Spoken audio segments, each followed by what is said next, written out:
Então, bem-vindo de volta. Vamos falar um pouco mais sobre o problema da resistência ao tratamento, que é, em parte, consequência de um modelo de tratamento que passou a negligenciar o aspecto psicossocial do atendimento em farmacoterapia. E, na minha opinião, é um problema significativo. Se observarmos as referências na literatura psiquiátrica sobre resistência ao tratamento, veremos um fenômeno interessante em que, assim como o modelo psicodinâmico estava começando a ser abandonado, o número de referências em nossa literatura sobre condições psiquiátricas resistentes ao tratamento realmente começou a aumentar em uma taxa exponencial. Portanto, no período de 5 anos, de 1980 a 1984, houve 36 referências em nossa literatura a condições psiquiátricas resistentes ao tratamento. Nos 5 anos seguintes, houve 96 referências. Nos 5 anos seguintes, 257. E 5 anos depois disso, 503. 5 anos depois disso, 761. E em 2005, 2009, 1192, 2010 a 2014, 2696. E no período de 5 anos mais recente, 2015 a 2019, houve 4.254 referências. Portanto, um aumento substancial nos últimos 25 anos. Isso representa um aumento de 9.000%. Enquanto isso, se você observar apenas o número de publicações, ele também aumentou cerca de 2 vezes. Portanto, a maior parte disso está realmente refletindo o reconhecimento em nosso campo de que a resistência ao tratamento é um problema significativo na psiquiatria. E acho que todos vocês provavelmente sabem disso em seus consultórios, porque é assim que tratamos. Os pacientes que são altamente responsivos ao tratamento são tratados por seus médicos de atenção primária. Eles nunca chegam a nos consultar. Quando os pacientes nos procuram, geralmente já falharam com vários medicamentos, e os médicos da atenção primária sentem que precisam da ajuda de um psiquiatra para encontrar tratamentos que funcionem. E isso se reflete também em uma escala maior, certamente. Thomas Insel, ex-diretor do NIMH, no final de seu mandato, reconheceu esse problema quando disse: "Passei 13 anos no NIMH realmente promovendo a neurociência e a genética dos distúrbios mentais, e quando olho para trás, percebo que, embora eu ache que conseguimos publicar muitos artigos realmente interessantes, por cientistas interessantes, a um custo bastante alto, acho que cerca de 20 bilhões, não acho que tenhamos feito nada para reduzir o suicídio, reduzir as hospitalizações e melhorar a recuperação de dezenas de milhões de pacientes psiquiátricos." E um argumento que vou apresentar repetidamente é que há muitas coisas que podemos fazer no momento, no contexto da relação médico-paciente, que de fato ajudam nossos pacientes a ter melhores respostas aos medicamentos e podem ajudá-los a passar da não-resposta para a resposta ou até mesmo para a recuperação.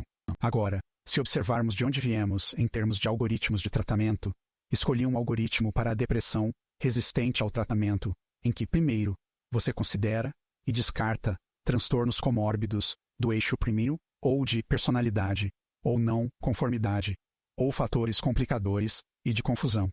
E se esses fatores não estiverem presentes, você deve garantir que haja um teste adequado do antidepressivo, ou seja, uma dose alta o suficiente por um período longo o suficiente antes de decidir que ele não é eficaz.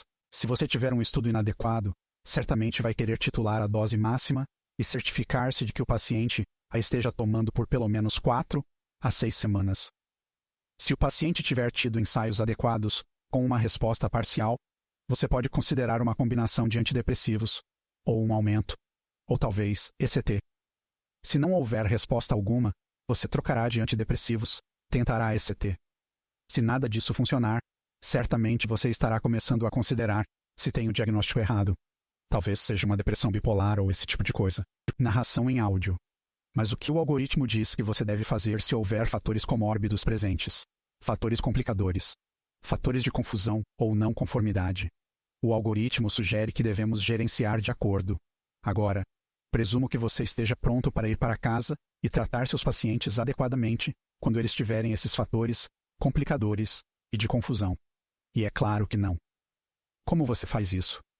Esse é um dos pontos fracos do nosso treinamento, e é sobre isso que vamos falar. Quando eu estava em treinamento, aprendi o modelo de Kissernansky e Hollister, os 5 Ds da resistência ao tratamento, ou seja, diagnóstico, maximizar a dose, garantir que o tratamento tenha a duração adequada.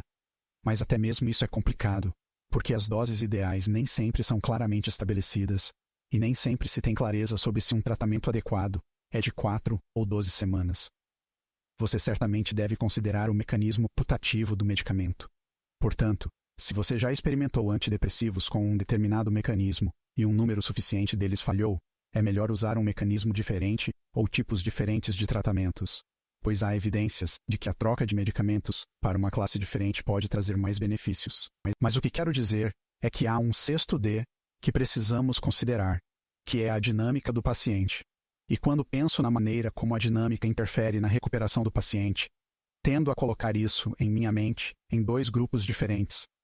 Há pacientes que são resistentes ao tratamento com medicamentos e há pacientes que são resistentes ao tratamento com medicamentos.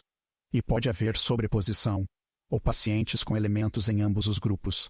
Os pacientes que são resistentes ao tratamento com medicamentos geralmente são ambivalentes em relação a algum aspecto do tratamento. Muitas vezes, eles são ambivalentes em relação aos medicamentos. Eles se preocupam com a possibilidade de sofrer danos. Não querem ser dependentes. Eles têm muitos sentimentos complicados em relação aos medicamentos que os levam a não querer tomá-los ou a ter experiências adversas. Portanto, novamente, se o paciente tiver estigmatizado o tratamento, isso pode levar, como sugeri, a não adesão repetida às recomendações de tratamento se os pacientes forem realmente ambivalentes. Ou, no caso de pacientes que tomam os medicamentos, mas são ambivalentes, esses são os pacientes que podem estar preparados para experimentar níveis mais altos de respostas nocebo. E eu compararia esses pacientes aos pacientes que são resistentes ao tratamento com medicamentos. Um tipo de paciente mais complicado, mas acho que, na verdade, um dos aspectos mais subestimados da prática psiquiátrica, os pacientes que são resistentes ao tratamento com medicamentos não manifestam medo dos medicamentos, não resistem aos medicamentos e normalmente apresentam o oposto. Eles gostam de medicamentos. Eles querem medicamentos. Em geral, eles querem mais medicamentos de uma forma que, em vez de levar à recuperação, os medicamentos acabam minando a capacidade saudável de adaptação do paciente, minando sua agência ou interferindo em seu desenvolvimento. Por exemplo, os pacientes podem usá-los de forma a não precisar sentir coisas que, na verdade, seria saudável sentir e que ofereceriam alguma orientação sobre como agir no mundo. E acho que muitas vezes conhecemos esses pacientes por nossa contratransferência. Estamos sentados com um paciente e ele nos diz que o medicamento funciona, que gosta dele, que é útil. Vemos que o paciente se sente melhor, mas também vemos que ele não parece estar melhorando. A contratransferência, juntamente com isso, é um sentimento desconfortável de que você não quer prescrever, quer fazer com que o paciente tome menos medicamentos. Talvez sinta que está participando de algo que não é útil, ou talvez até mesmo secretamente perverso de alguma forma. Assim, lutamos com esses pacientes, e é difícil, porque os pacientes estão relatando alguns benefícios. Talvez possamos ver esses benefícios, mas também reconhecemos que isso não está realmente ajudando o paciente a se recuperar funcionalmente. É sempre complicado citar Freud quando se está falando para um público de pessoas que são principalmente farmacoterapeutas, mas quero voltar ao que Freud disse em 1905. Nós, médicos, não podemos descartar a psicoterapia pelo simples fato de que outra pessoa intimamente envolvida no processo de recuperação, o paciente, não tem intenção de descartá-la. Ele queria dizer que um fator dependente da disposição psíquica do paciente contribui, sem qualquer intenção de nossa parte, para o efeito de todo o processo terapêutico iniciado por um médico. Freud está falando sobre a resposta placebo, mas depois continua dizendo, mas muitas vezes ela age como uma inibição. Portanto, é disso que falamos, das formas como os aspectos psicológicos do tratamento ou a relação do paciente com o tratamento interferem de fato na recuperação. Portanto, Freud continua dizendo que todos os médicos, incluindo vocês, estão continuamente praticando psicoterapia, mesmo quando não têm intenção de fazê-lo e não estão cientes disso.